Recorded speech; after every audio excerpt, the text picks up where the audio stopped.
Oke, baik. Bismillahirrahmanirrahim. Assalamualaikum warahmatullahi wabarakatuh.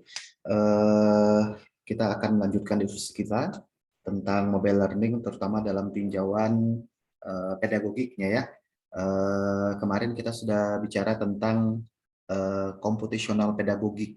Artinya sebenarnya intisari dari computational pedagogik itu bicara tentang pada bagian yang mana proses komputasi itu bisa membantu keterlaksanaan pedagogiknya. Jadi pedagogi itu kan sebenarnya menghubungkan proses interaksi antara guru dengan siswa begitu. Nah, itu disebut dengan pedagogik.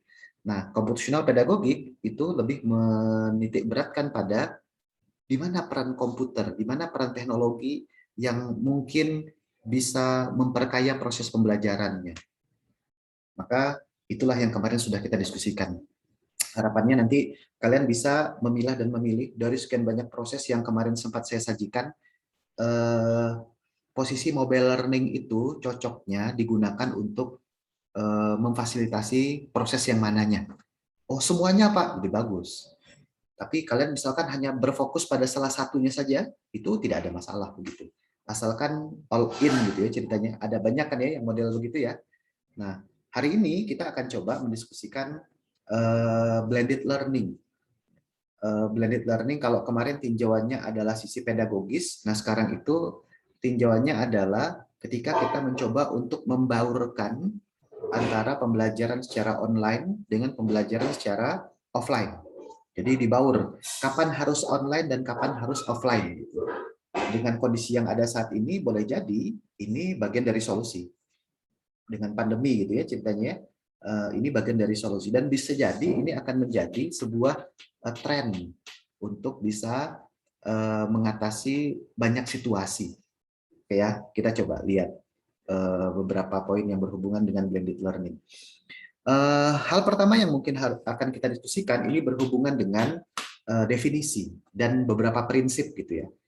Secara umum, blended learning itu didefinisikan sebagai using technology rich instruction, jadi penggunaan pembelajaran yang diperkaya oleh teknologi to enhance classroom activities. Untuk memperkaya, enhance dan rich itu konotasinya hampir sama, cuman rich itu lebih kepada kata benda, sementara enhance itu bicara tentang proses. Jadi, to enhance classroom activity, untuk memperkaya aktivitas kelas, aktivitas pembelajaran, dan juga pemahaman siswa terhadap suatu konsep yang akan diajarkan. Artinya orientasi pelibatan teknologi dalam pembelajaran tujuannya adalah untuk memperkaya aktivitas dan juga meningkatkan pemahaman siswa. Secara sederhananya begitu. Nah, nantinya blended learning ini punya beberapa prinsip. Yang diantaranya, yang pertama itu bicara tentang bahwasannya blended learning itu sejatinya adalah blend kolaboratif and individualized instruction. Ketika bicara tentang blend kolaboratif, maka tentunya ada perspektif yang menyatakan bahwasannya ya kegiatan pembelajaran itu tidak seharusnya hanya berbasis individualis saja. Kan kalau sudah menggunakan perangkat teknologi, ada kecenderungan pembelajaran itu dilakukan secara individual. Sementara dengan berkolaborasi, lebih banyak lagi hal yang mungkin bisa kita ketahui dan pelajari dengan sharing ide dan kawan-kawan begitu. Oleh karenanya, salah satu prinsip dari blended itu adalah melakukan blend kolaboratif dan individualized instruction. Ada masanya di mana kemudian siswa itu belajar secara individual, tapi ada masanya di mana kemudian siswa bisa saling berkolaborasi dalam memecahkan suatu permasalahan tertentu. Makanya kalau kalian amati, in the classroom, focus on depth of understanding. Jadi ketika kita sedang dalam pembelajaran tatap muka, siswa itu bisa berfokus pada kedalaman pemahaman mereka, sementara outside classroom, berarti ini secara online-nya, akses digital resource or collaborative tool. Artinya, ketika belajar secara tatap muka, ya dia berfokus pada kedalaman konsep tertentu. Ada hal-hal yang mungkin tidak dia pahami ketika dia mempelajari konten digital, nah itu ditanyakan pada saat pembelajaran tatap muka. Nah, sementara ketika pembelajaran online, dia berfokus untuk mengakses banyak digital content begitu ceritanya, digital resource-nya, dan juga beberapa hal yang berhubungan dengan kolaboratif tool. Jadi mengerjakan satu proyek secara bersama-sama. Walaupun nanti perlu dikonfirmasi pada saat pembelajaran tatap muka. Nah, fokus dari pedagogi di sini itu bicara tentang student center. Student center artinya adalah ya pembelajaran berfokus pada siswa. Ini perlu digarisbawahi karena menjadi aktivitas kunci dalam pembelajaran blended begitu. Karena apalah artinya kita menyediakan banyak resource digital kalau ternyata siswa itu tidak memberdayakannya. Maka harus dibangun kesadaran di dalam diri siswa untuk bisa termotivasi, menggali informasi secara mandiri. Sehingga nanti proses ini itu akan bermuara pada terjadinya inquiry based. Inquiry based itu, inquiry sendiri secara bebas bisa diterjemahkan sebagai proses penyelidikan. Proses penyelidikan itu biasanya didasari oleh rasa keingintahuan yang besar. Karena ingin tahu, dia akan cari informasi. Nah, begitu. Sehingga terjadilah student center, kan? Nah, begitu saja seterusnya. Maka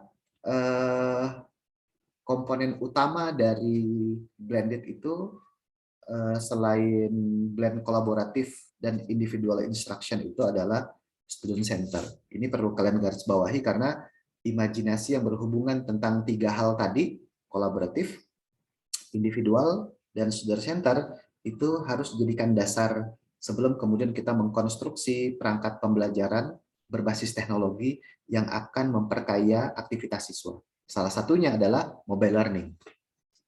Kita lihat beberapa skenario yang mungkin dilakukan dengan mobile learning. Nah, ini adalah skenario pertama dari blended, gitu ya. Ini adalah skenario pertama dari blended. Artinya kita sebut saja ini adalah station rotation model class. Station rotation model class. Nah, ada 3 elemen. Nanti kalian lihat ada agenda di bagian bawahnya. Itu ada online learning yang gambar komputer, kemudian ada yang bulat berwarna biru itu offline. Kemudian ada teacher, itu yang orang background-nya berwarna merah, marun. Kemudian yang berwarna hijau itu para profesional. Nah, artinya adalah proses pembelajarannya berputar pada 3 aktivitas. 1, pembelajaran secara offline.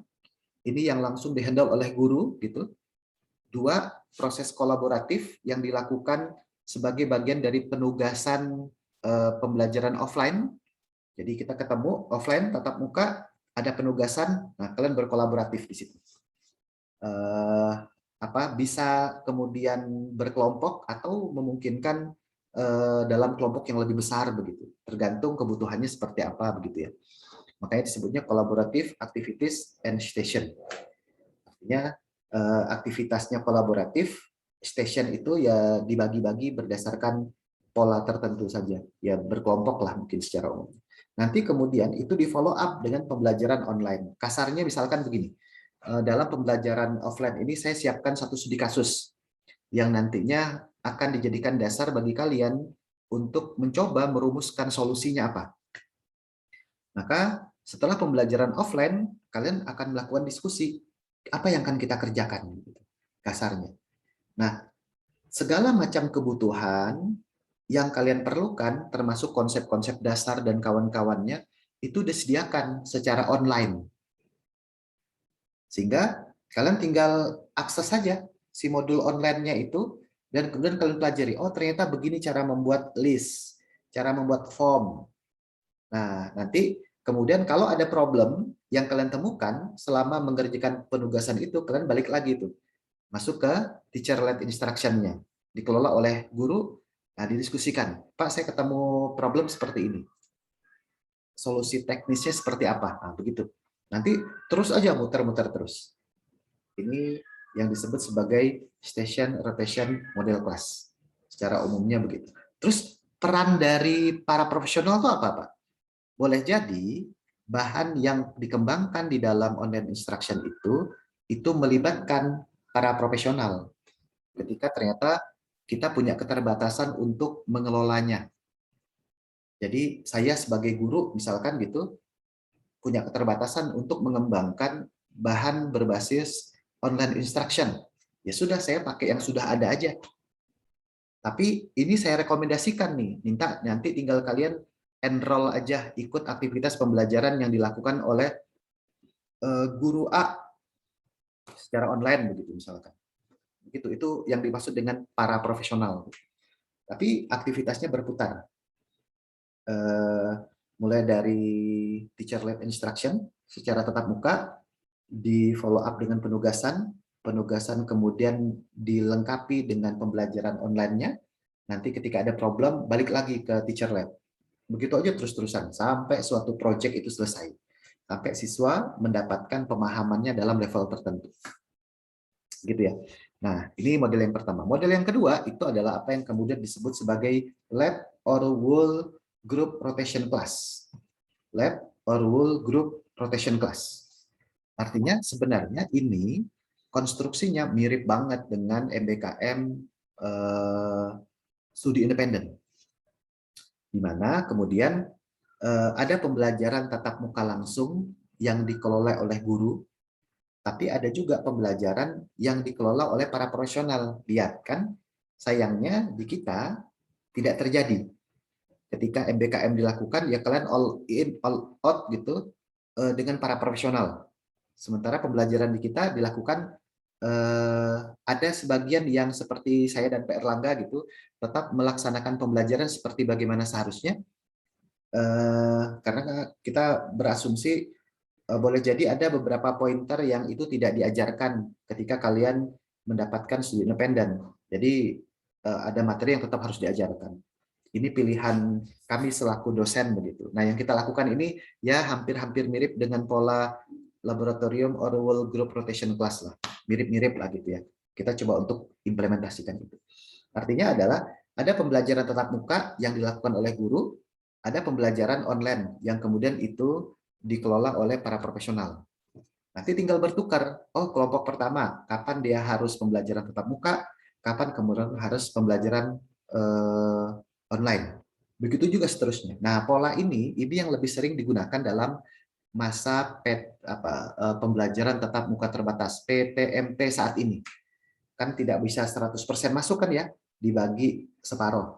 Nanti separuh siswa belajar di ruang kelas, separuhnya lagi belajar secara online. Konten digitalnya sudah disiapkan. Gitu. Nanti selang berikutnya bertukar. Gitu. Siapa yang belajar online, siapa lagi yang belajar offline. Ini namanya whole group rotation class. Ini relatif lebih mudah dibandingkan dengan yang sebelumnya. Artinya penugasan dan kawan-kawannya akan sangat tergantung dari konten materi yang diajarkan. Walaupun tidak harus untuk seluruh pertemuan itu sifatnya adalah satu tipe saja gitu. Misalkan hanya pakai rotation lab or whole group rotation class aja. Bisa juga kalian selama 16 kali pertemuan kalau misalkan perkuliahan begitu. Nah, desain kalian yang pertama pakai station rotation gitu. Ini pakai group rotation begitu. Mana yang lebih memudahkan saja. Ini yang kedua. Yang ketiga, ini adalah apa yang disebut sebagai flip classroom. Sepintas kok hampir mirip dengan yang group rotation, Pak. Ya, sepintas hampir mirip, tapi perbedaan mendasarnya adalah flip classroom itu seolah-olah ditukarkan gitu. Biasanya kita belajar di ruang kelas dan mengerjakan tugas itu dilakukan secara online. Gitu. Belajarnya teorinya di ruang kelas, mengerjakan tugasnya dilakukan di rumah. Bisa juga secara online gitu. Tapi dalam konsep flip classroom ditukar.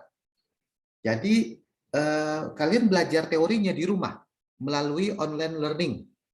Makanya disebutnya online learning or content instruction. Jadi kalian belajar tentang konsep-konsepnya itu di rumah, difasilitasi oleh mobile learning yang kalian kembangkan. Nah, nanti ketika ada penugasan itu dilakukan di sekolah, didampingi oleh guru, sehingga proses penyelidikan dan kawan-kawannya itu didampingi oleh guru. Lebih mudah bagi kalian untuk melakukan tanya jawab ketika ada hal-hal yang kurang dimengerti. Itu disebut dengan flip classroom. 3 sudah ya. Yang keempat adalah apa yang kemudian disebut sebagai individual rotation class. Kalau tadi ada station rotation, kemudian yang kedua ada eh, apa laboratorium group rotation gitu. Nah, sekarang individual. Jadi individual ini apa namanya ya? Ini lebih kompleks ya kalau kalian perhatikan sistemnya. Lihat yang bergambar komputer itu adalah online learning-nya, yang berwarna biru kotak itu offline, teacher tetap sama, para personal tetap sama. Nah, ini sedikit lebih ribet sebenarnya. Kenapa? Karena kemudian pembelajaran itu dilakukan secara direct instruction, itu dilakukan oleh guru. Nah, kemudian nanti secara parsial yang sifatnya perorangan, atau mungkin kalau saya bisa ilustrasikan ini kayak kalau dulu kalian pas SMA terutama suka ada yang ikutan bimbel. Nah, guru di direct instruction itu belajar di kelas tuh. Tapi kemudian kalian satu atau beberapa orang itu keluar untuk memperdalam keilmuan dari apa yang dipelajari di ruang kelas melalui bimbingan belajar atau privat. Nah, guru privat, guru bimbel itu kita sebutnya sebagai para profesional. Bayang ya? Nah, makanya kemudian polanya begitu. Nah, hanya saja dalam konteks ini setelah direct instruction eh, itu dilakukan group work project. Ini hampir mirip dengan station rotation yang tadi, yang nomor satu, yang di awal. Station rotation hampir mirip. Jadi dari direct diberikan penugasan, kemudian dilakukan seminar, mini seminar, itu seminar kecil, artinya saya mungkin masuk ke kelompoknya A yang berisi 5 orang, 4 orang, kemudian kita diskusi di situ. Nanti kemudian saya pindah lagi ke kelompok B, melakukan diskusi di situ. Nah, dalam proses diskusi itu apa memungkinkan saya melakukan intervensi terkait dengan penyelesaian proyek yang ditugaskan kepada kalian. Nah, yang menariknya adalah dalam proses ini secara keseluruhan disediakan tuh apa bantuan pembelajaran secara online-nya. Artinya proses yang berjalan itu ya dari direct, kemudian group work, seminar, intervention itu berjalan secara natural dalam pertemuan reguler kita. Tetapi guru itu juga menyiapkan seperangkat bahan pembelajaran yang memungkinkan diakses secara online untuk memperkaya, untuk memperdalam, dan menambah pemahaman terkait dengan pematerian yang sedang disajikan. Jadi kalian punya kebebasan untuk mengakses kapanpun itu. Oh, ada yang nggak ngerti, kalian coba buka-buka dulu di modul online-nya. Oh, ternyata begini. Nah, terus aja kerjaan proyek. Kalau gitu Pak, peran si guru bimbel tadi, si para profesional apa? Ya tadi, ketika ada sesuatu yang boleh jadi tidak kalian temukan dalam bahan ajar online, dan kemudian itu menjadi penugasan dari guru, sangat mungkin kalian menanyakan itu ke para profesionalnya. Tapi secara individu, tidak secara kelompok. Artinya ini bicara tentang inisiatif sebenarnya dari setiap individunya. Itu juga pembelajaran secara dalam desain apa namanya blended learning. Tapi blendednya bukan ke para profesionalnya, tapi justru keterlibatan dari central learning lab-nya itu. Maka kalau dalam konteks mobile learning, maka mobile learning kalian bisa nggak berperan sebagai central learning lab gitu, yang bisa dijadikan acuan untuk setiap aktivitas pembelajaran yang dilakukan mulai dari direct instruction, group work project, seminar, sampai dengan intervention. Jadi dia menghandle banyak aktivitas secara offline-nya, tapi online-nya juga disiapin bahannya. Oke. Yang berikutnya adalah apa yang kemudian disebut sebagai flex class. Flex class gitu. Lihat, ini lebih luar biasa lagi begitu. Ini kalau di dalam pembelajaran itu apa ya namanya ya? Ya kalau dengan menggunakan Zoom suka ada break room ya. Artinya ada pembelajaran yang kemudian dilakukan secara terpusat, kemudian boleh jadi nanti setiap siswa itu di break ke dalam kelompok yang lebih kecil, nanti kemudian dikelola oleh pendamping begitu. Nah, nanti artinya dalam waktu yang bersamaan begitu ya.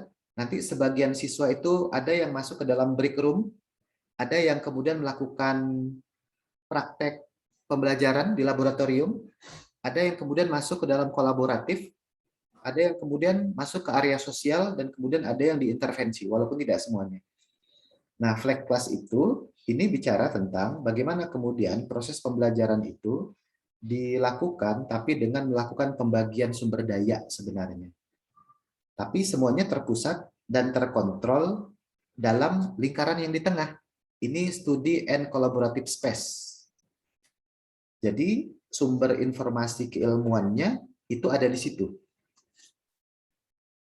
Terus kalau begitu Pak, siapa yang kemudian menentukan siapa yang menentukan siswa mana masuk ke aktivitas mana gitu? Itu guru. Jadi sosial area itu tempat diskusi santai lah begitu ya, di mana kemudian kita nggak ngobrol hanya sekedar dalam bentuk apa yang sedang kita pelajari, tapi lebih tepatnya itu sarana rekreasi lah, bersantai begitu. Tapi ketika ada di break room, itu kali 12 kasarnya ada 12 orang siswa begitu misalkan begitu. Nah, nanti sebagian masuk ke breakout room, sebagian masuk ke science lab gitu. Nanti kemudian barulah kita bicara tentang collaborative room-nya. Begitu juga nanti break room, social area, intervention. Jadi intervention itu dalam konteks yang flex class ini itu dilakukan kalau misalkan ada beberapa siswa yang diarasakan kecepatan dia dalam memahami satu konsep itu tidak berimbang dengan teman-teman yang lain. Maka diperlukan intervention begitu. Kasarnya begitu. Ini flag class. Ada lagi yang kemudian disebut sebagai self blend class. Self blend class gitu. Nah, ini lebih mirip lagi dengan guru privat gitu. Kalau tadi sebagian besar ya, tapi ini polanya hampir sama. Seperti yang tadi saya sempat sampaikan, di mana posisi para profesional itu ya free saja. Kalau memang diperlukan, nanti siswa secara individual akan mengaksesnya. Nah, pola ini juga sama. Artinya ini ada ruang sekolah, lihat ada gambar sekolah begitu di situ. Kemudian di situ ada cyberlounge, kasarnya lab komputer lah begitu. Di sekolah ada pembelajaran yang dilakukan secara tatap muka biasa dan juga ada online cyber lounge-nya. Ya, tempat di mana kalian bisa mengakses konten-konten digital, ya kasarnya kayak ya lab komputer lah. Jadi kalau kalian perlu apa, kalian masuk ke lab komputer, searching, dapat bahannya, nah, sudah. Nanti kemudian bahan itu dibawa pulang ke rumah untuk kemudian diulang, untuk kemudian diakses kembali untuk dipelajari lebih dalam. Ketika kemudian ada sesuatu hal yang sulit untuk dipahami, kalian bisa akses tuh, anggaplah misalkan ruang guru begitu. Itu kan online teacher lah, ruang guru tuh online teacher. Kalian nggak ngerti nih, bahan yang kalian kumpulkan tidak bisa menjawab permasalahan kalian. Sementara pembelajaran di dalam ruang kelas sudah selesai begitu. Maka pilihannya adalah ya kalian mengakses online teacher. Ini disebut dengan self blend class gitu. Karena berbasis individual ya gitu. Mengakses online teacher-nya itu berarti individual. Kalau tadi yang pertama masih mungkin berkelompok walaupun dalam jumlah yang kecil sesuai dengan permasalahannya. Kalau ini online teacher. Jadi kayak privat, mirip seperti ruang guru, ruang belajar dan kawan-kawan. Itu. Kemudian yang ini adalah apa yang kemudian disebut sebagai enrich virtual. Ini tipe terakhir dari blended, di mana kemudian pembelajaran itu online instruction and content. Jadi pembelajaran itu aslinya itu dilakukan secara online, aslinya. Tapi kemudian diperkaya justru pertemuan secara offline itu sebagai suplemennya. Bayangkan kalau tadi ada yang flip, ditukarkan begitu, yang awalnya belajarnya online, tapi ini hampir sama ya, belajarnya online tapi penugasannya dilakukan secara offline gitu, ditukar. Kalau ini belajarnya online, tapi pertemuan tatap muka itu tidak hanya digunakan untuk menyelesaikan tugas, tapi justru menciptakan suplemen pembelajarannya. Bertukar saja nanti ya tik-tak begitu ceritanya. Dari online ke face to face, nanti dari face to face follow up lagi dengan online, dari online face to face lagi, begitu aja seterusnya. Sehingga disebut sebagai enrich virtual atau ya pembelajaran yang kemudian diperkaya gitu.